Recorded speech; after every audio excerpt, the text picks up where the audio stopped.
Assalamualaikum dan salam sejahtera seluruh rakyat Malaysia.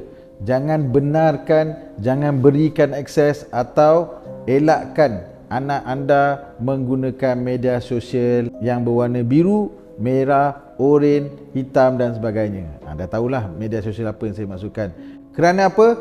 Kerana di dalam media sosial itu secara terang-terangan dan secara terbuka anda boleh lihat terdapat banyak video-video lucu, video-video yang ditayangkan di dalam media sosial itu melalui iklan-iklan jual barang. Lepas je anda tengok satu video tu, bila swipe je akan keluar iklan yang berunsurkan lu ataupun S.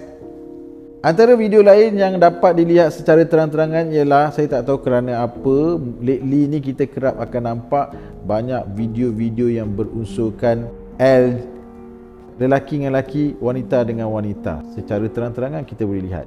Ini merupakan perkongsian di dalam media sosial yang sepatutnya dielakkan, yang sepatutnya tidak kita tonton dan sepatutnya tidak menjadi satu budaya yang dinormalisasikan. Apabila video-video seperti ini menjadi satu perkara yang biasa kita lihat, seolah-olah seperti satu perkara yang normal untuk dilihat, dia akan mempengaruhi anak-anak anda untuk mencuba untuk melakukan adegan-adegan seperti mana dalam video itu.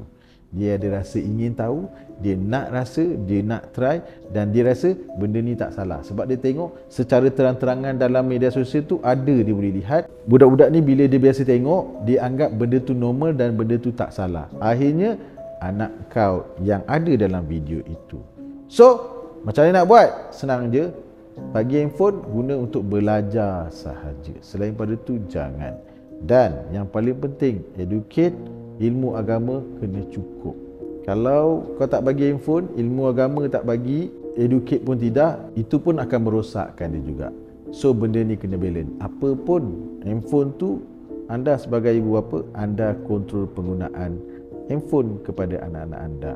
Jangan biarkan dia mempunyai media sosial ataupun menonton media sosial secara tanpa ada sekatan ataupun pemerhatian dan pemantauan daripada anda.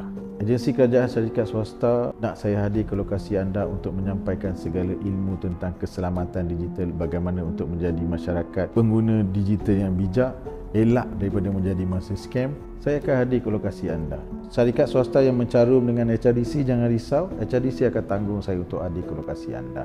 Rakyat Malaysia tak nak kena scam, dengar cakap Rahmat Fitri Abdullah.